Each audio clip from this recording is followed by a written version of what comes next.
I'm Raul Mendoza, and I am the recruiter, rapper, and founder here at Rapido Talent. So I've been in recruiting for the last 20 years. I spent the first decade of my career on the agency side and the second decade of my career in-house working for a variety of technology companies, both small, mid-size, and large. So here's the story.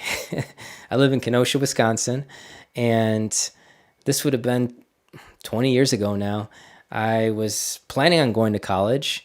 I was wrapping up high school, and I already had a convenience store job that I'd held for about 3 to 4 years.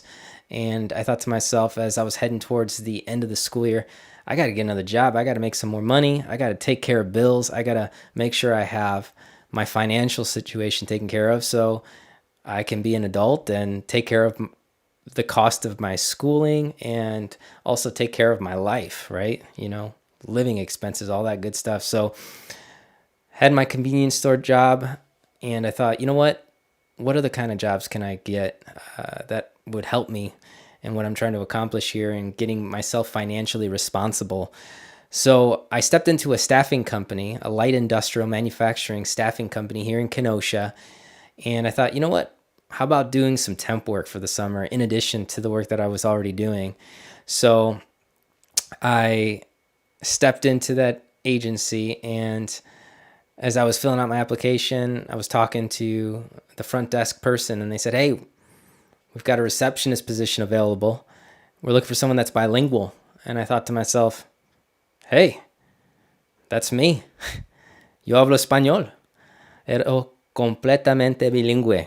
Translation: I speak Spanish. I am completely bilingual. So I shared that with them, and they said, "Oh, okay, cool." And I got connected with the managers of this office here in Kenosha, Wisconsin, and they interviewed me on the spot and offered me the position on the spot, and the rest is history. So I started in recruiting as a receptionist, and basically I worked up the ranks at that staffing company. I went from being a receptionist to a placement coordinator to an on-site director, where I managed multiple light industrial and manufacturing accounts, helping them find top talent. So that's how I got my start in recruitment. Next question. What are the top 3 KPIs you use to measure the success of your hiring and BD efforts? So my first KPI on the recruiting side is basically I look to have candidate submittals to my new customers or existing customers in 5 days or less. And it's something that I boast. Actually, if you go on my LinkedIn, it's on my banner right at the top. I say we're able to get you top talent ready to interview in 5 days or less. And the reason this is such an important KPI for me, I've found in my experience and just through my own data points here at Rapido Talent, that if I'm able to get 2 to 3 submittals at minimum for any open position for a new or existing customer, the likelihood of me being able to fill that, me and my team being able to fill that, goes up. And after 96 hours or 4 to 5 days, anything more than that, what happens is kind of this diminishing return. Basically, I found that 50%, basically I end up,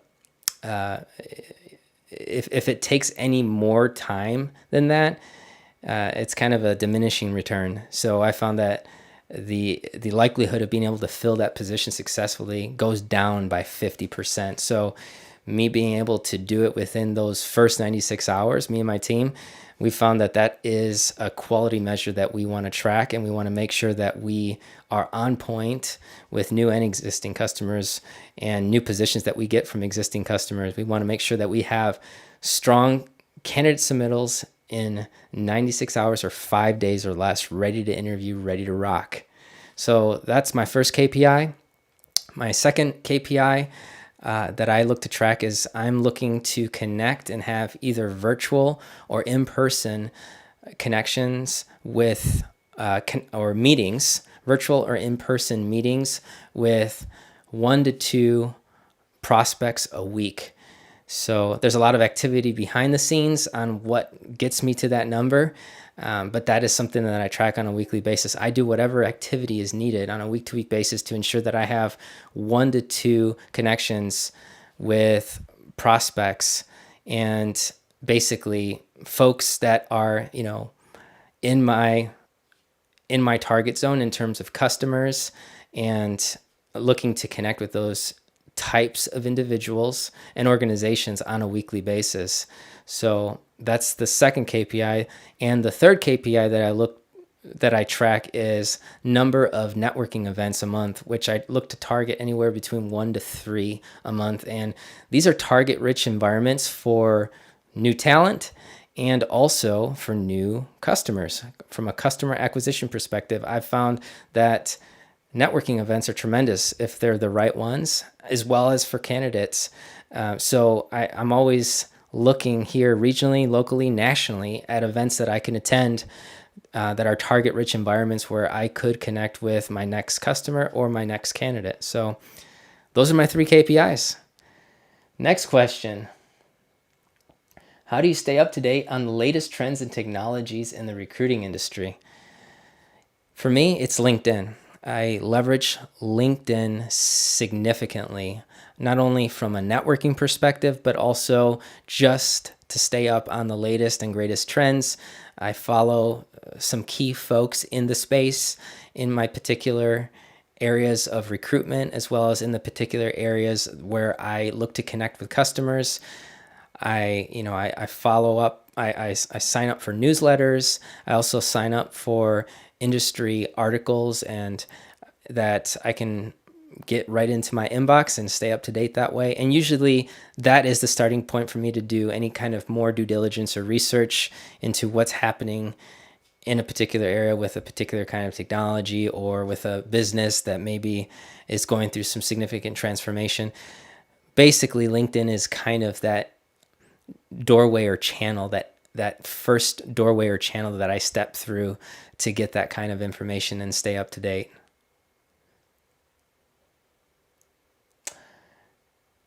What are your key challenges as a founder and TA leader?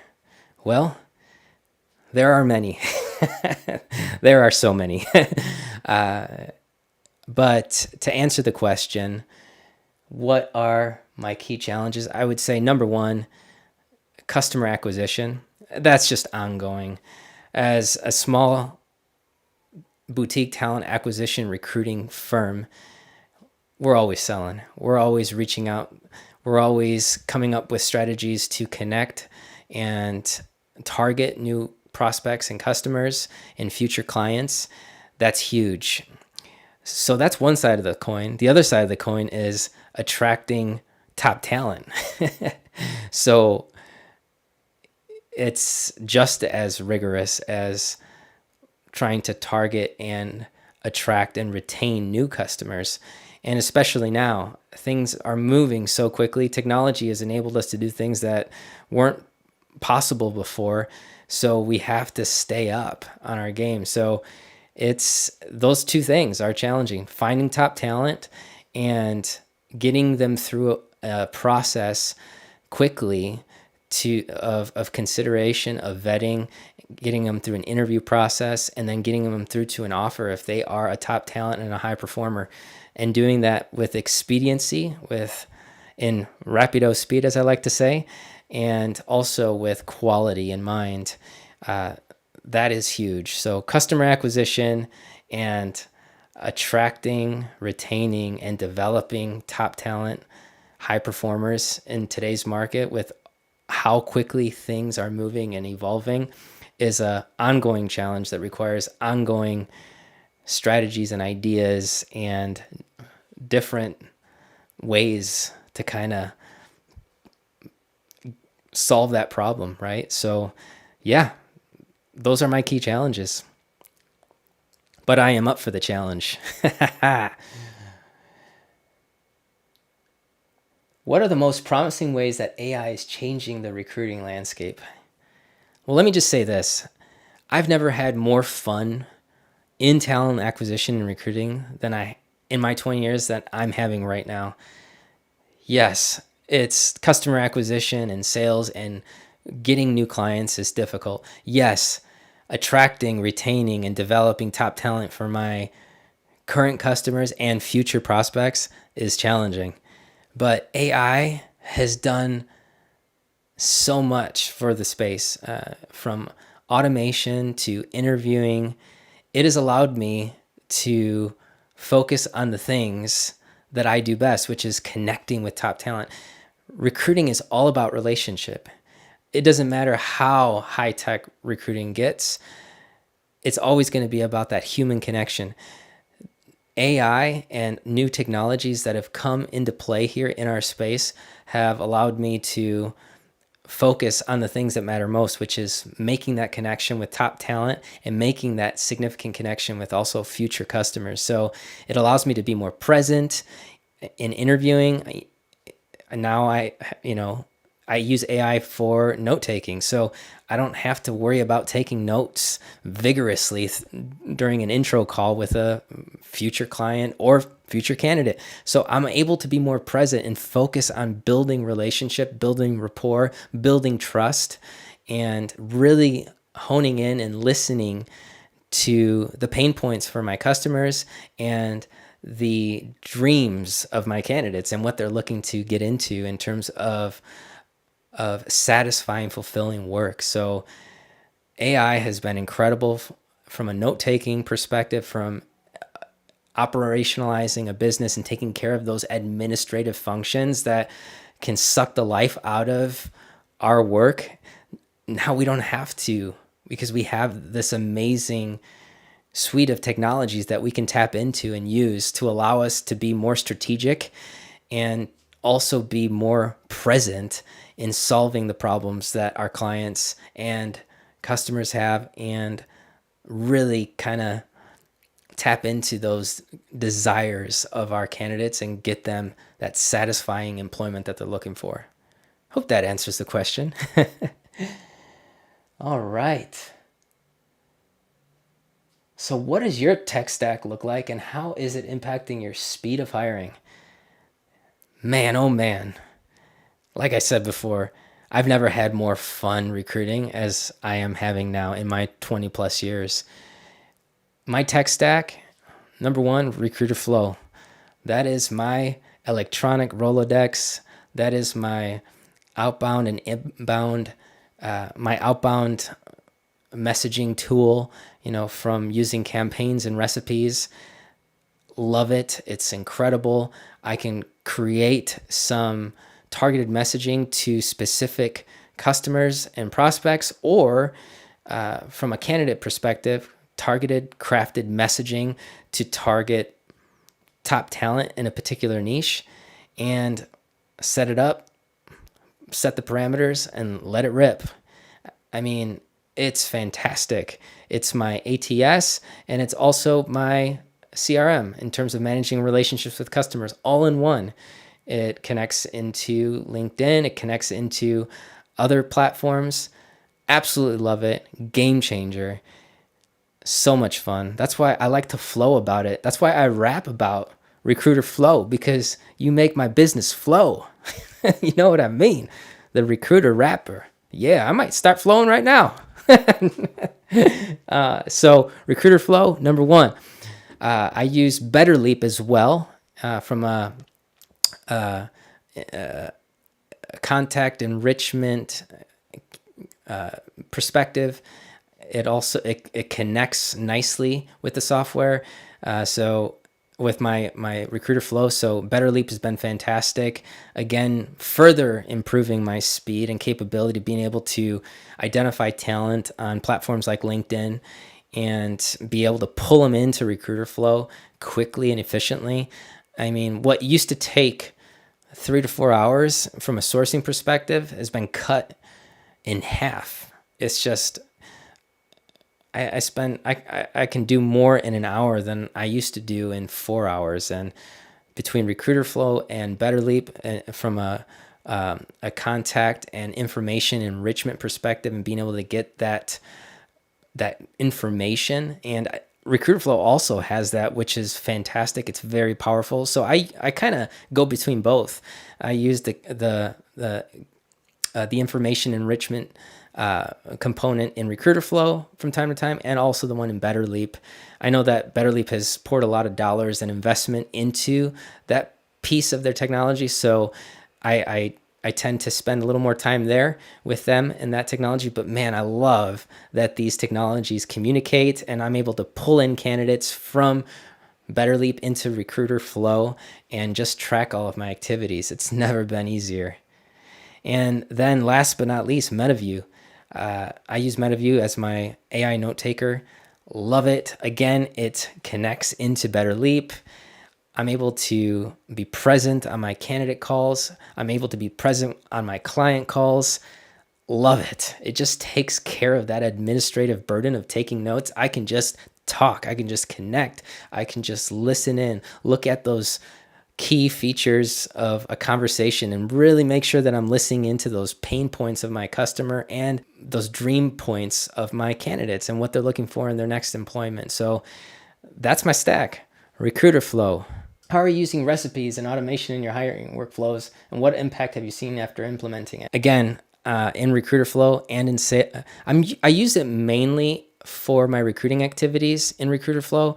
So using campaigns automation is what I like to use, and I usually typically send between 3 to 4 messages spread out over a few days. So I send an initial one to a candidate, then I wait about 48 hours, and then I send another one, and then 24 hours, and then I send another one, and then I wait, and then I check in again if necessary. So usually it's about 3 to 4 outbound messages, and I find that between the second and third that I have candidates replying to my emails, showing interest or telling me that, hey, I'm not interested now, but let's stay in touch. So I found that campaign automation in Recruiterflow has been tremendous for me. It's so easy to set up, so intuitive. I can create it, I can duplicate it, I can clone it for other searches that I'm using. So I found that feature incredible. Also, the other thing that I just like, and I know that other platforms have this as well, but from a sales perspective, I'm able to set reminders for myself to follow up with customers. So that's been a tremendous tool for me, and with candidates that maybe aren't looking now, but maybe are looking in 6 months' time and want to continue to stay in touch. So those are some of the features that I've been using to kind of stay organized with my communications, but also streamline and automate some of that outbound messaging with recruiters, with some of that outbound messaging with candidates. So there you go. I hope that answers that question. So how do you differentiate your recruiting services from competitors? So the way that I differentiate my services, just to explain what Rapido Talent does, we are an AI-enabled recruitment as a service. And we are an extension of a talent acquisition team typically.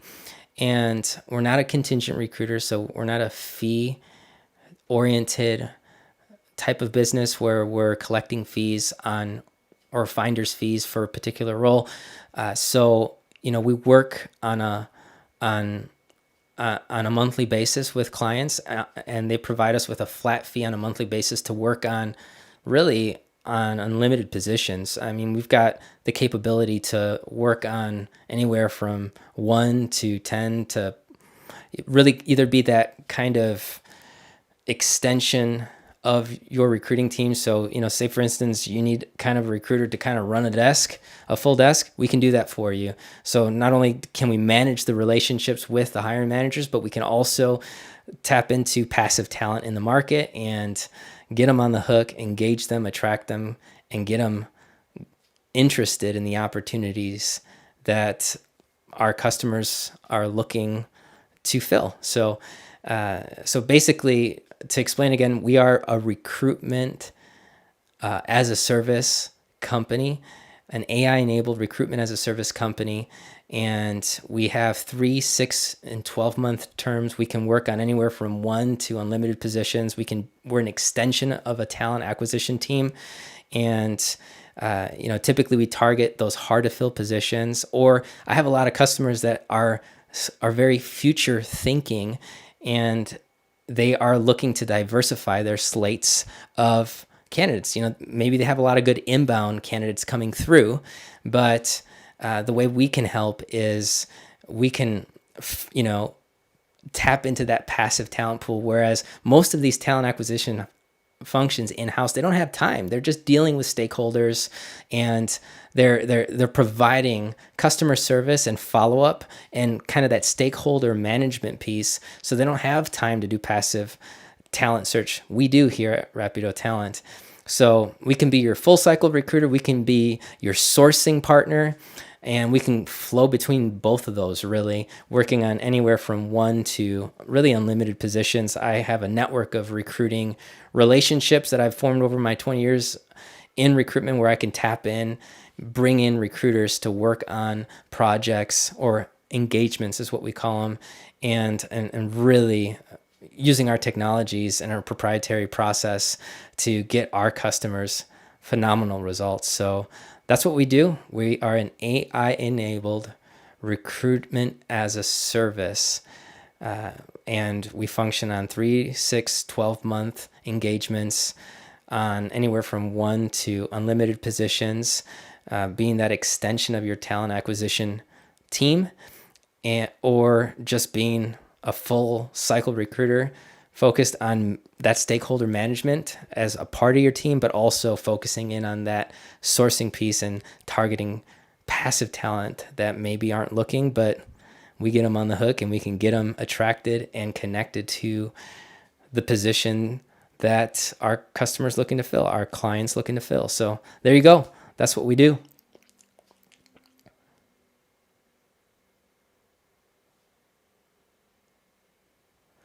So what unique value proposition do you offer to your clients? So I think it's not much different than what I've already shared. Again, we are an AI-enabled recruitment as a service. We function on from a pay perspective. Our clients pay us on a monthly basis, a flat fee to work on unlimited positions. And I would say the biggest value proposition that we offer is what I mentioned in terms of a metric or a KPI that we focus on. And that is, we pride ourselves on being able to deliver top talent, high performers, A players in 5 days or less that are ready to interview. So that's what we look to do. I believe that's what sets us apart and differentiates us from the rest. And we also partner with. So one piece of advice that I would offer to both recruiters and founders is build your brand. Got to do it. And there's never been more tools at our disposal. There's never been more social media platforms at our disposal for us to be able to do this effectively. Get your ideas out there. As a founder, what differentiates your business from everybody else's? What's your flavor? What's your take? What is an opinion that you have that maybe kind of goes against the grain of what other recruiters or other boutique talent acquisition firms hold? However, how do you bring value and how do you solve problems for customers? Social media is an incredible way to get those ideas out there. Building a brand on social media is going to make your sales activity easier, your outbound activity in terms of engaging and connecting with top talent. It just makes it easier. I'm the recruiter rapper. That's what I am. I am the recruiter rapper from Rapido Talent. People just want to get on the phone with me because they think, who the heck is this guy? Is he going to start rapping to me on this phone call? Is he going to start rapping to me on this virtual meeting on Teams? I don't know. Maybe. Honestly, you can have so much fun with it as well. Not only is there opportunity to get your ideas and thoughts on recruiting and tactics and strategies and how you differentiate, but you can also have fun with it. You can give an opportunity to both your customers and your candidates to get to know you, to get to know your sense of humor. And people want to work with people that they like. Candidates want to work with people that they like, that they connect with. Being branded and being able to have a brand on social media on different platforms like LinkedIn, Instagram, TikTok, YouTube, X, Facebook. Those are the platforms that I use. And getting video out there, just getting comfortable with talking to the camera. I mean, I could send you some videos of me when I first started out. Even now, some of the stuff that I produce, I'm like, that was cringe. But you know what? It's just part of the process. It's learning to engage in creating video that allows people, both candidates and customers, a window to get to know you and to engage with you and engage with your ideas. Are there any systems around how you communicate with your key stakeholders?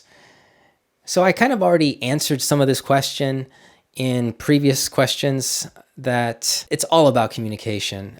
Being a AI-enabled recruitment as a service company, it's all about communication. It's one of the things that differentiates us from the typical agency recruiter or the typical RPO recruiter. We're providing ongoing communication. So what that cadence looks like, what that cadence looks like with our clients is we have weekly connection points with a lead at each of our clients, where we're working on positions and we're providing weekly email communications, and these are weekly dashboards. And we typically track number of sourced candidates, number of candidates in dialogue, number of submittals, number of screens that we're performing, number of hiring manager screens, and number of interviews and number of offers. We're tracking all of that and communicating on all that on a weekly basis, reporting on all of that, not just communicating at a call, but actually reporting on that. And then in between that, we're not waiting to submit candidates until our next call. We are providing ongoing communication throughout the week on sometimes on an hour by hour basis, as we're getting in contact with candidates and engaging them for opportunities.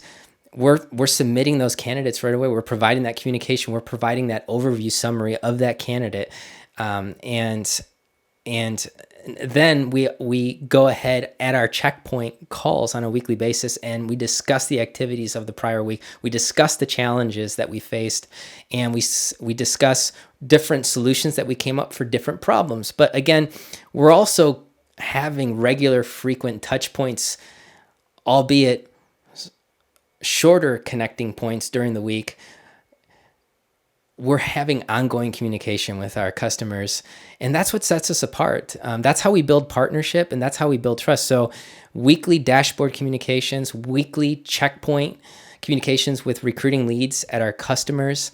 And then we also provide a 4-week reporting overview of our activities. And we kind of look at our activities on a 60-day cycle. So, at 4 weeks, I provide an overview of all of our activities and summarize that. And from there, really have candid conversation with our customer and say, hey, are we meeting your expectations? How do you feel about the activity and the results that we've gotten you? Is there anything that we need to tweak here as we head into the next 30 days?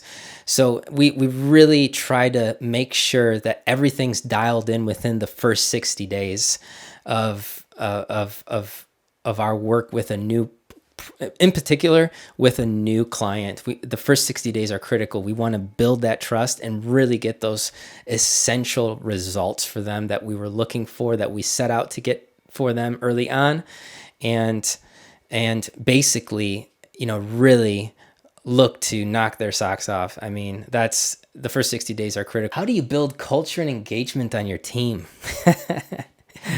Well, going back to an earlier conversation that we had, or earlier answer, brand, we have fun with brand. If you look at our branding, I am the recruiter rapper. So we just have fun. We encourage people to be themselves. At the moment, I'm I'm I'm the only person in my company. I have recruiters that I can pull in and out to assist with various projects, but I don't have a dedicated team that's with me day in and day out at the moment.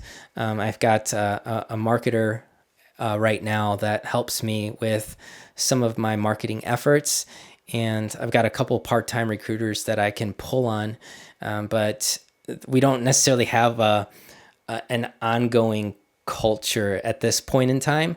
But I am the culture right now. And one of the things that I'm setting the precedent in is I just want people to be themselves. So I want them to have fun with their work. I want them to kind of tap into that thing that they really enjoy and somehow incorporate that thing that maybe isn't necessarily related to recruiting, but how can you incorporate that into your recruiting? I mean, this is the relationship business. Recruiting is all about relationship. So, you know, relationship means that you got to be yourself. You got to involve and include those things in your life that make you uniquely you in your work. So I love to write. I like to write hip hop and rap songs. I actually like to do beat making on the side. It's an outlet for me. It's something that I have a lot of fun and find a lot of release in, and I love that I've been able to kind of meld those two worlds together, recruiting and hip hop, and be able to rap not only about things that I care about personally, that I write and make songs and build beats, but also I can actually use the art form of hip hop and recruit and rapping to actually convey ideas and convey fun and actually create a brand for myself to differentiate me from other recruiters and companies out there. So fun is a huge one. And being able to tap into individuals' uniqueness, I think, is huge.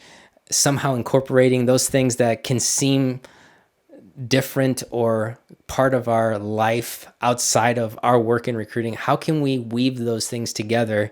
Because again, this is the relationship business. You got to make it meaningful, and where your interests intersect with your work, that's where you're going to find the most fulfillment. So I really want people to be themselves and also make that happen for them. So right now I am diligently building that kind of environment. So when I begin to build out a more cohesive team as things continue to grow here at Rapido Talent, they will feel that because I'm creating it. I am the culture right now. So as we bring additional members to be a part of that more cohesive team, I want them to feel those ideas that I've just shared. So I've got one story. I was actually mulling about, thinking about this one. Yeah, I've got one interesting story that I can share. So when I first got started in staffing, going back to my early days in light industrial and manufacturing staffing, the first position that I had in recruiting, I remember I was working this particular account, and it was a corrugated board packaging company.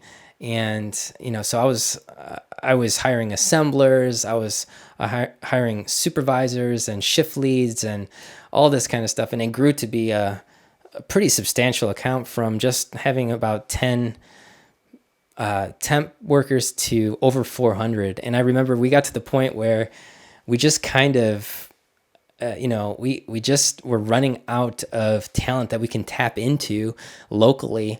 And, one of the ideas that I had was, well, could we tap into maybe correctional facilities? So I actually reached out to a couple correctional facilities, and a ladies correctional facility and a men's correctional facility. I was able to actually tap into talent from those two places. And so, we had probably a couple hundred folks, men and women, with their own security detail that they would bring in. They had their own transportation. They would drive them in vans to the location. And yeah, that's kind of a funny story that I can share there. I remember one time when I was on site, these folks are cooped up. I mean, they're this is probably their one chance in this is their one chance in actually being able to get out in public, because they're at a correctional facility, typically under surveillance and closely monitored by police officers and other reinforcements. So anyway, I had these, both men and women working on this site. And I remember I had one of my, that particular customer, the director of HR that I was working with at the time, he came to me and said, Raul, we've got an issue. And I said, what's going on? And he's like, come over here. And so he kind of took me to this area, and there's some sounds coming from the bathroom, and apparently one of the female and male inmates that we had hired were getting it on in the bathroom. So so there you go. That's my story that's funny, interesting, just from from my early days in recruiting.